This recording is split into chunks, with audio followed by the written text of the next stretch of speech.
mbokk yi benn waxtu moo jot ca Cilmaka Mbakol moo jotit ca Ndaari Paaleen ci diir bu gàtt ñu dellu si am yéenay jukkil leen xabaar am ngeen jaajëf ci njoloor gi nga xamee ne fi mu toll nii dañuy addooti ngeen di teewlooti gannaaw ba nga xamee ne Kër Massar dañ ko def ay dogi dog yooyu nag nu ko def itam sa def ko ay saam ba daal tax na fi nu toll nii gouvernement bi tey jii ci ndaje mi nga xam ne doon nañ ko amal ak taskatu xabaar yi indi nañ ci ay leeral yu baree bari sabab yi tax loolee am daan ci diklu léegi ki nga xam ne moo di Abdoulaye Diop mënu fa toogal gannaaw ba loolee amee xaatimi tamit décret bi nga xam ne mooy tax loolee am ci Kër Massar itam fi nu toll nii loolee kii di Abdou Sène Niang nee na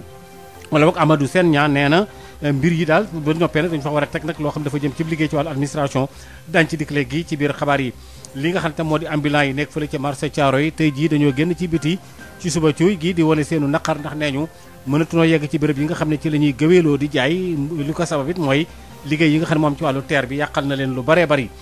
gerew boo xam ne bi amati nañu xappatiti ñaari fan banque ba mel na ay jalaal moo di université ba nga xam ne moo nekk ca Thiès dañu duppee ko Iba Der Thiam daañu ci dikk léegi ci biir xabaar yi toftal ci tamit tënku Covid bi fi ñu ci jot a toll ci mbas mi ak yeneen i xabaar.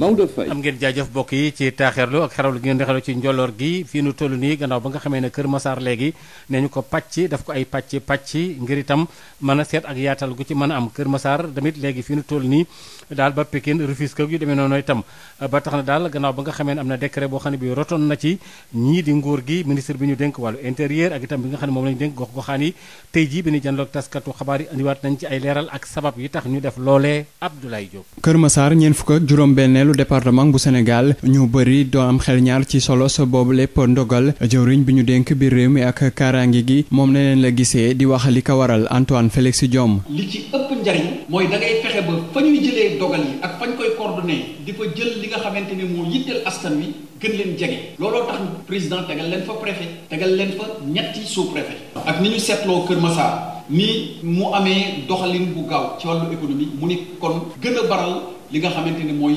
saafara seen ay mbir. lu jëm ci coppite yi ñeelu carte électorale gi nag ak li ñu def département Kër Massar jëwriñ bi di ci dalal xel yi. ay 2011 avant 2011 2008 2002 donc yàgg nañu am ay découpage administratif ci Sénégal du lu bees te saa yu découpage administratif amee li nga xamante ni mooy lieu de vote bu fekkente ni dafa soppeeku wala soppeekuwul li ci war ci wàllu liggéey jëmale ci carte électeur direction générale des élections lu ñu xam la lu ñu mën a def la te lu ñu mën a liggéey la ci lu mucc ayib. zone ub Sangalkam itamit foofee am na ay coppite suñu sukkandikoo ci jëwriñ bi ñu dénk gox yeeg gox goxaat yi di Omar Gueye. Sangalkam Bambilor Tivaouane Peulh ñàgg ak jaxaay ci dëkk yooyu ñu fa jëlee ñàkkurab day fekk Tivaouane Peulh ñàgg Médina Thioub day fekk ci Sangalkam Bambilor na mu tëddee woon dootu ko tëddee nit ndax dëkk yi nekkoon en amont yépp yooyu yépp dañ leen di boole léegi mu nekk benn commune muy commune bu Sangalkam Ngënduuf ak Njaxiraat Peulh dañuy rester ci commune Bambilor. bu weesoo Kër Massar département bu Guédiawaye itamit daan nañ koy xaaj ci ñaari arrondissement muy Wakhinane Nimzatt ak Sam Notaire. ñoo ko déggandoo gannaaw ba nga xamee ne loolu am na ba ñu daal di xaatim décret boobu la ca Kër Massar léegi nag li nga xam ne moo gën a war a mën a jàmp nag ñu teg ay services yoo xam ni day jëm ci li jooyanti béréb yooyu daal koy gën a baral itam kii di Amadou Sène Niang mi nga xam ne xam-xam màcc na ci wàllu décentralisation ak yaatal am na ay kàddu yu mu ci rotal ñu déglu ko. waaw gannaaw jël nañ ko ndax décret bi koy jël day wax nan la tudd fan mooy nekk chef lieu bi ak fan la yem loolu acté nañ ko. li si topp kañ mooy fexe ba foofu am département am préfecture ñu nommé préfet bi ak ñi muy liggéeyandoo lépp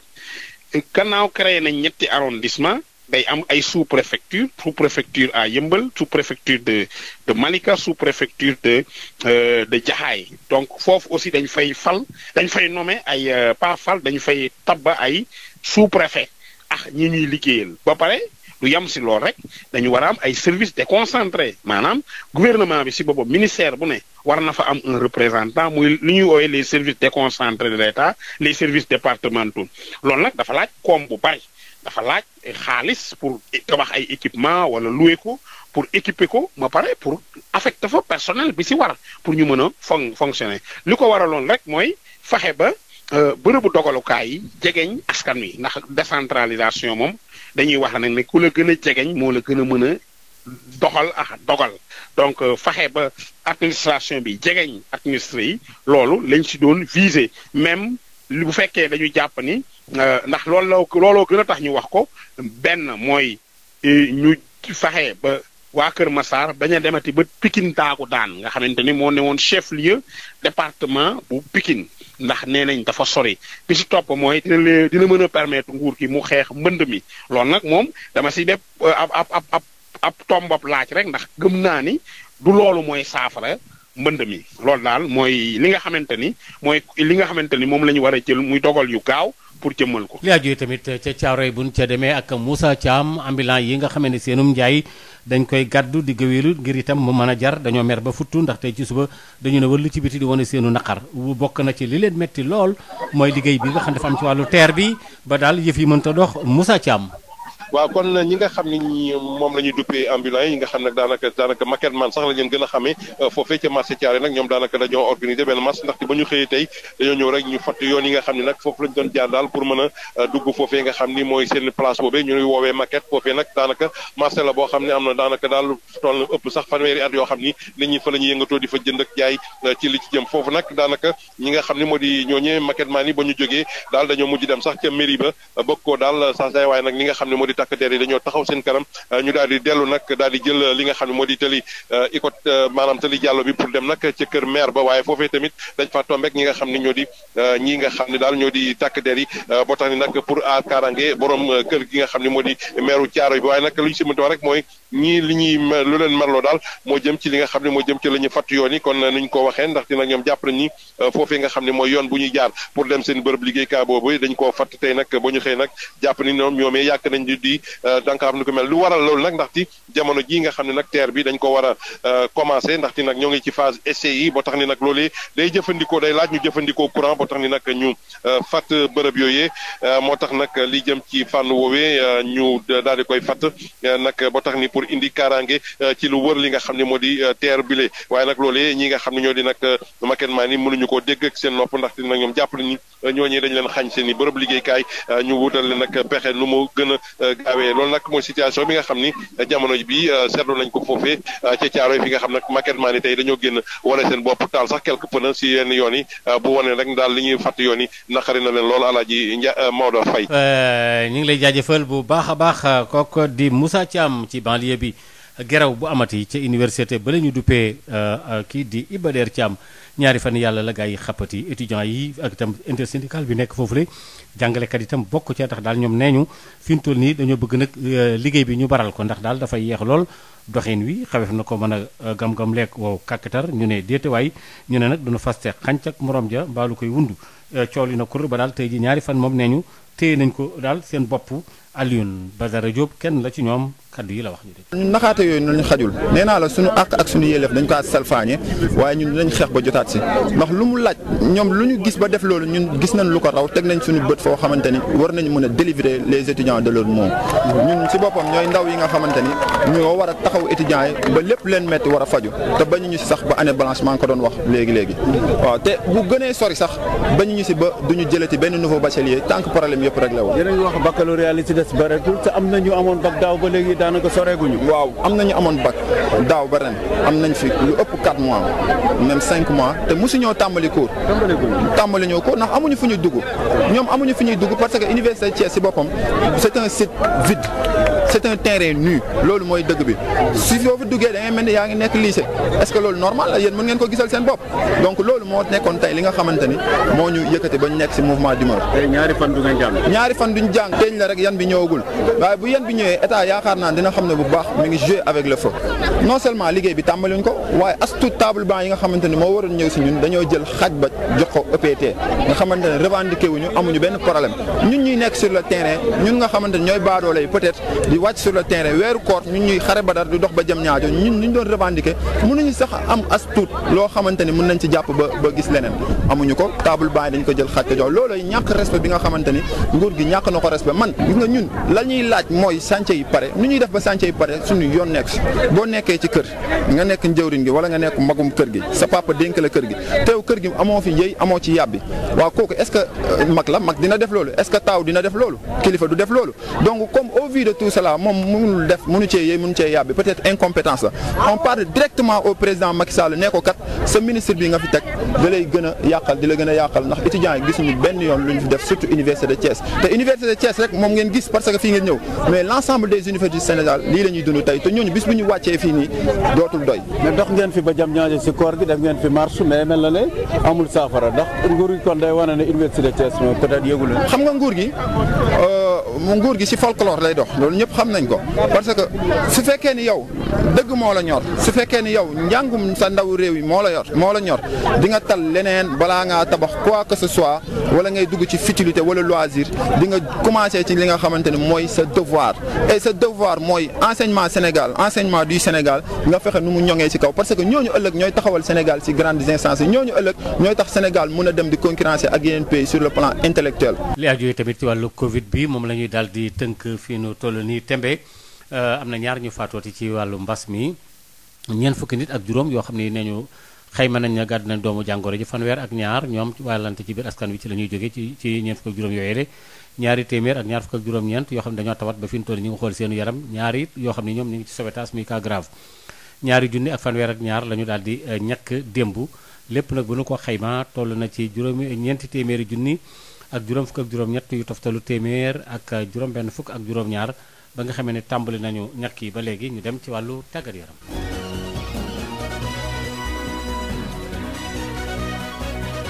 Odile Minkilane. jërëjëf Maodo Faye maa ngi lay nuyu ñëpp ñi nga xamante ne ñu ngi ñuy déglu xabaaru tàggat yaram yi dañu koy doore ak li nga xamante ne moom mooy doxub ñaxtu bi nga xamante ne kuréel gi ëmb ndaw yi féetoo ca Médina daañu ko amal niki suba ci àjjuma bi ñoom nag li leen tax a jóg moom mooy rek ñu daal di fexe ba terrain jaraaf bi nga xamante ne dañ ko jël rek def ko seen moomeel ñu daal di ko bàyyi libéré leen ko naka noonu ñu fexe ba bàyyi lépp loo xamante ne quartier bi moom moo ko moom muy quartier bu Médina ñu bàyyi leen ko ñoom ndaw ñooñee boobulee doxub ñaxtu nag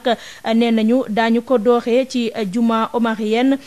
jaaree ko rue 6 jubal ca rue 31 jeexalee ko nag ak fële nga xamante ne moom mooy ca maison de la culture Douta Seck muy li nga xamante ne waa collectif kon des jeunes de la Médina daal dinañ ko biral ni ki tey jii ci ab communiqué kon boobule marche nag jàppale ni suba ci àjjuma bi lañu koy amal bu 15h jotee laata nag ñuy xaarandi nag loolee nga xamante ne moom mooy doxub ñaxtu boobee ñu war ko amal niki suba jàppale ni nag ñi nga xamante ne ñoo féetoo ca jaraaf di ñi ko jiite jamono ji nag ñu ngi waajal bu baax a baax dossier ngir rek daal di def appel gannaaw sanction yi nga xamante ne waa CAF daal di nañ ko teg ci seen i ndodd gannaaw ba nga xamante ne nag ay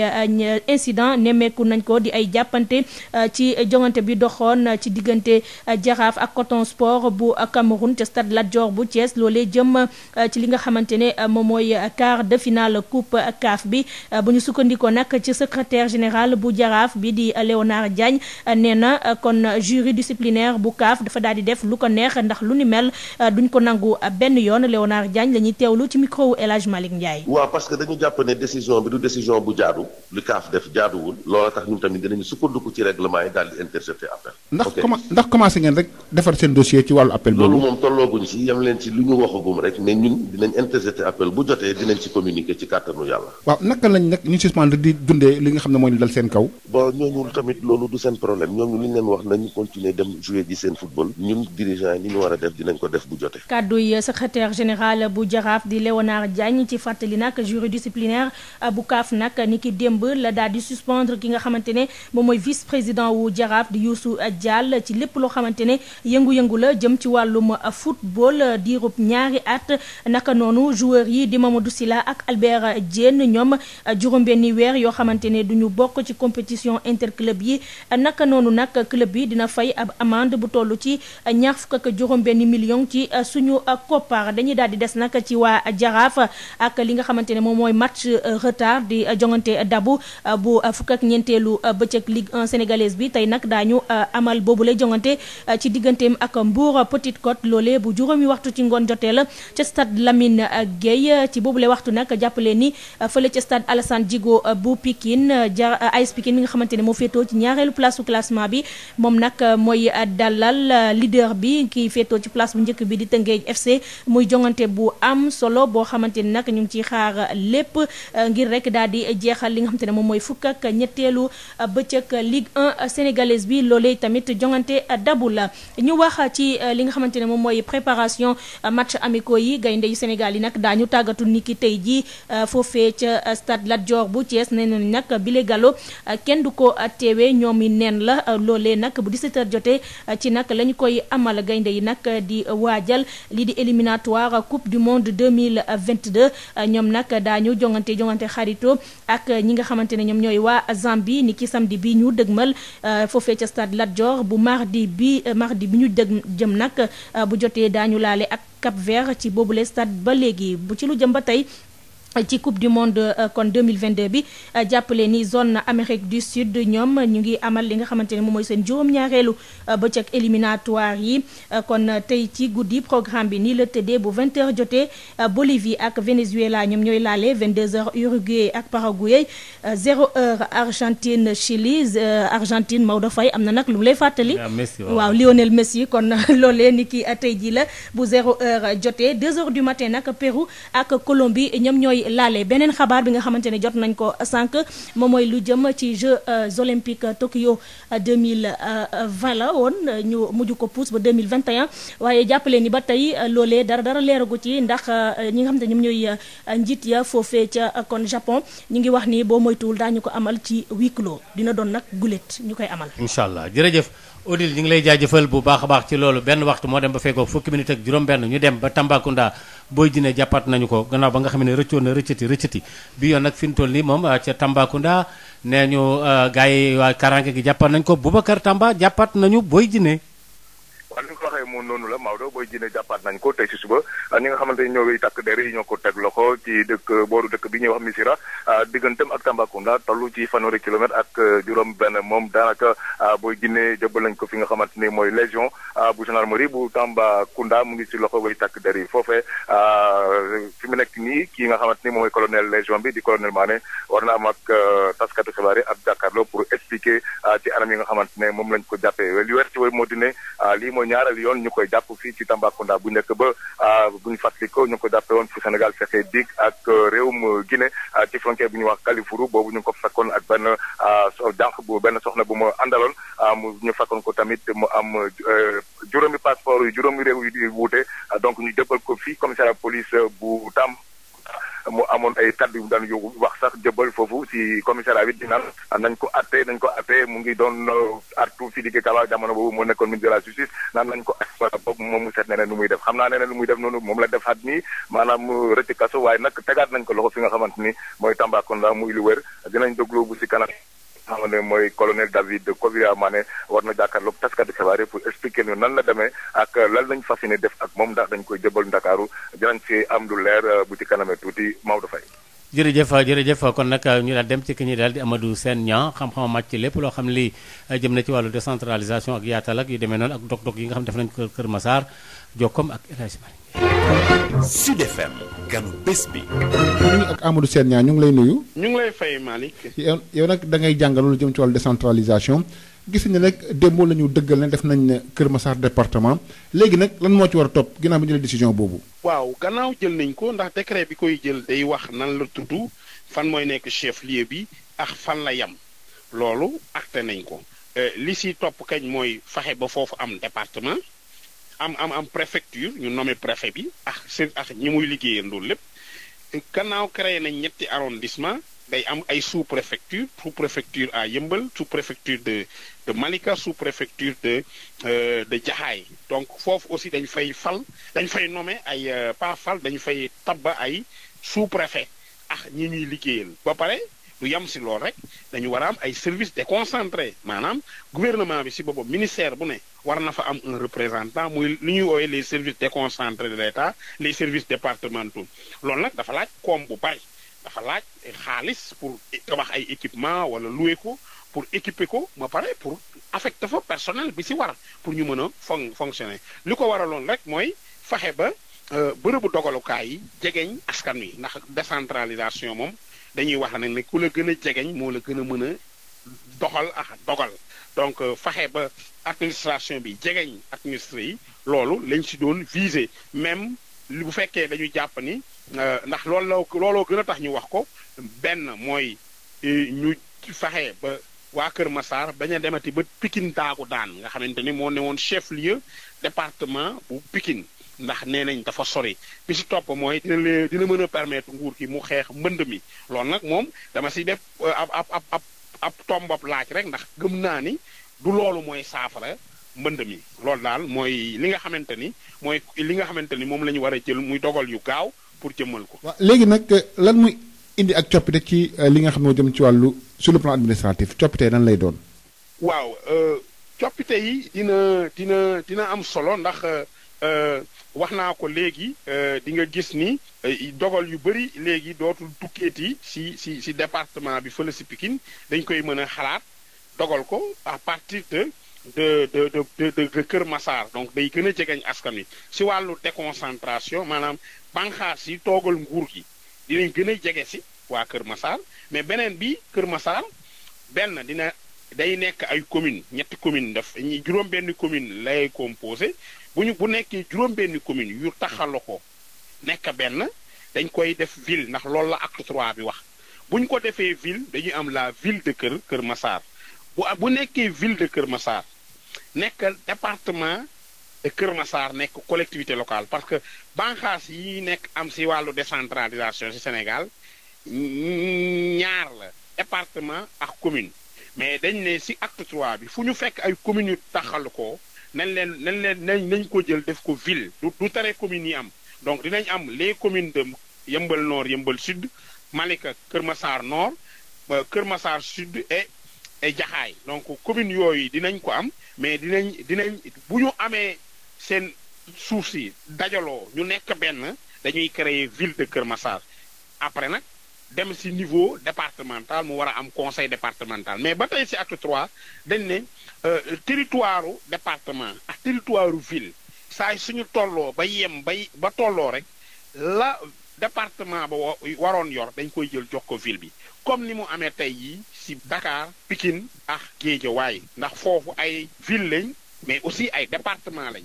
sañ-sañu ak koomu département Dakar ak bu Pikine ak bu Guédiawaye jox nañ ko ñetti ville yooyu moo tax déggu leen fii Sénégal ñuy wax président conseil départemental bu Dakar amul président conseil départemental bu Pikine amul déggu leen bu Guédiawaye noonu lay demee exactement à Kër Massar da ngay gis ni kon Kër Massar dinañ am juróom-benni commune dina am la ville de Kër Massar mais du am département comme collectivité territoriale par contre dinañ am département circonscription administrative yi nga xamante ne préfet moo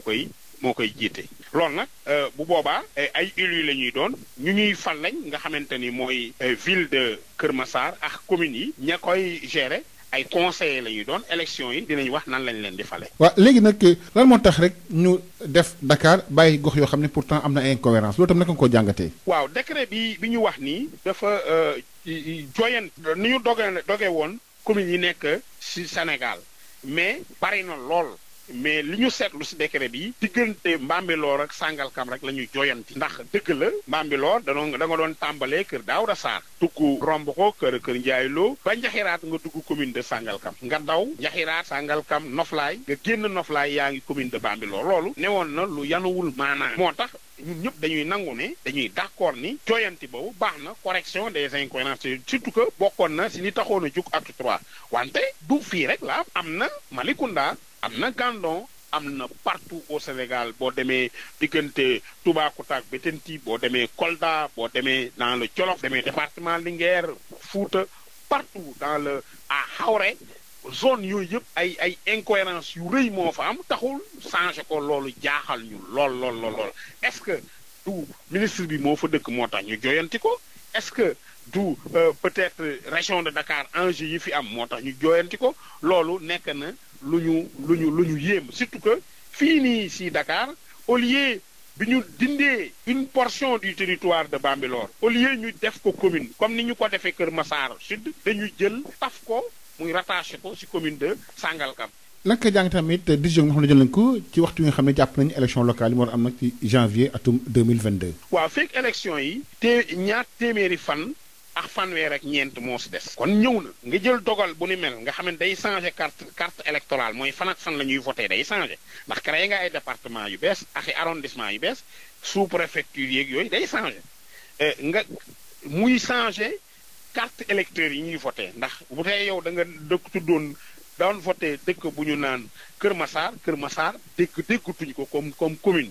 Kër Massar nord mooy am ak Kër Massar sud donc loolu dina impacté gàtt 1 million de sénégalais 600 000 yi nekk ci arrondissement day ñaay bu njëkk ba mooy département Kër Massar ak 200 000 wala 400 000 yi nekk diggante Bambilor ak Sangalkam donc muy presque 1 million de sénégalais yoo xam ne seeni carte dañ koy defaraat loolu nag dal di doy waar ba pare mu nekk loo xamante ni dafay niroog xeetu fayuntoo ndax ministre bi nga xamante ni jël na dogal bi mu nekk ci goxam yépp laaloon nañ ko ci lu mel nii en 2011 beneen bi ñu koy ragal lool ñu koy owee jéeri mëndëriñ dogal yi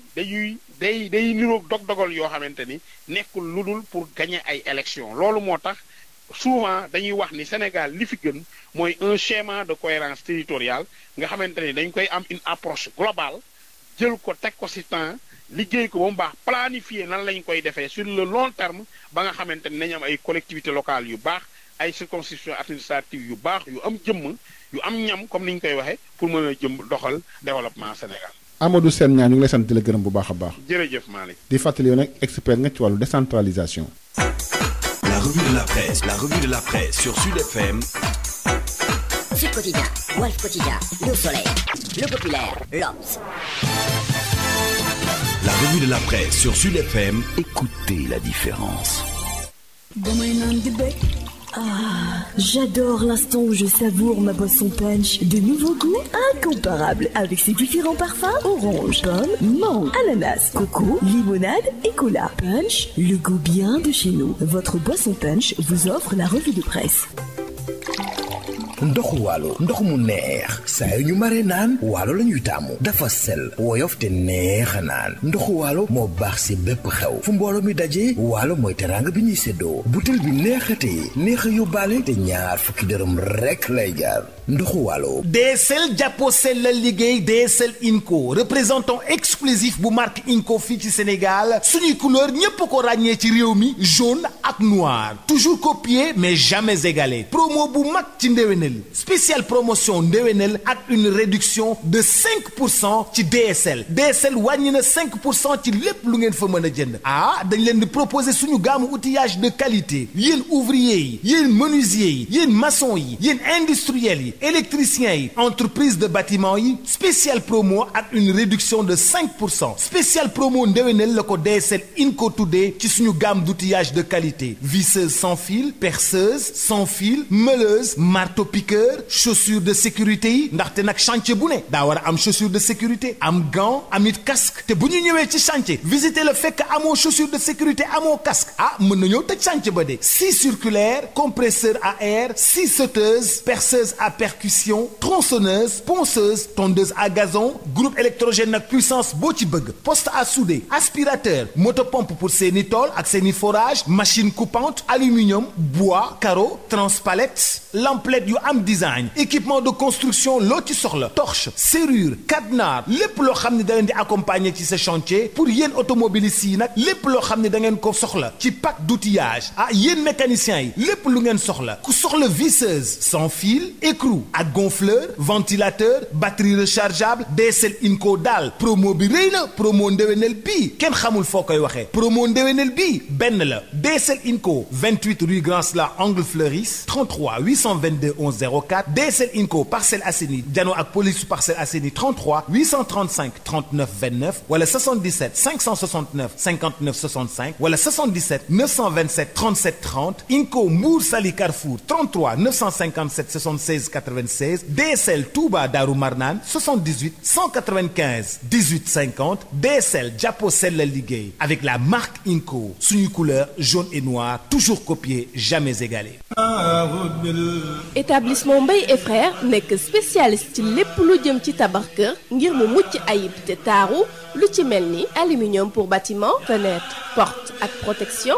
inox, fibrociment pour toiture. boo bëggee tabax lu mucc ayib matériaux yu baax te wóor ngay wut. établissement Mbaye et frères am na itam gamme rideau métallique, lame pleine, tube ondulé, fer forgé pour menuisier métallique yi. inox ngir seeni ouvrage balcon, profil d'aluminium ak vitrage, faux plafond BA13 ak gamme verre. te xam ngeen ne nawet bi yegsi na moo tax étanchéité bi lu fa am solo la. pour seeni commande mën ngeen woote ci établissement Mbaye et frères ci HLM 1 avenue Cheikh Ahmadou Bamba 33 864 75 15 wala 78 598 17 17. ca établissement Mbaye et frères ay ndaw yu xarañte mën seen liggéey ngeen di fa fekk ñu toppatoo leen ni ngeen ko bëggee.